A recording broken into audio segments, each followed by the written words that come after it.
నేనేం చెప్తానో వినే ముందు ఒకసారి ఈ వీడియోని చూడండి.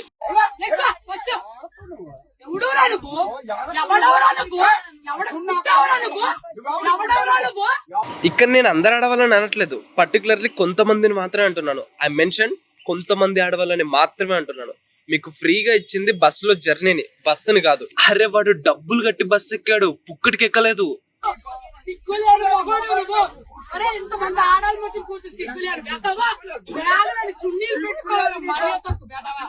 నువ్వు బస్సు ఎక్కాక సీట్ ఖాళీగా ఉంటే వెళ్ళి కూర్చో. ఎవడన్నా లేచి నీకు సీట్ ఇచ్చినా కూడా వెళ్ళి కూర్చో, లేదంటే నిల్చో. అంతేగాని నువ్వు బయట కిటికీలోంచి ఖర్చు వేసేసి ఇది నా సీటు అని గొడవ పడడం తప్పు.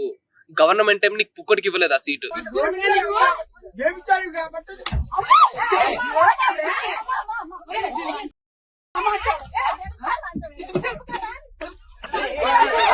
పర్టికులర్లీ కొంతమంది ఆడవాళ్ళకి నేను మళ్ళీ చెప్తున్నా, మీకు సీటు ఖాళీగా ఉంటే వెళ్ళి కూర్చోండి, సీటు ఖాళీగా లేకపోతే నిల్చోండి, తప్పులేదు. అంతేగాని బస్సులో ఆల్రెడీ కూర్చున్నోడిని లేపి గొడవ పెట్టుకోవడం తప్పు. Government gave you to ride your journey free, not to own the seat in your journey. దయచేసి ఇంకోసారి పబ్లిక్ ట్రాన్స్పోర్ట్ లో ఇలాంటి గొడవలు చేయకండి.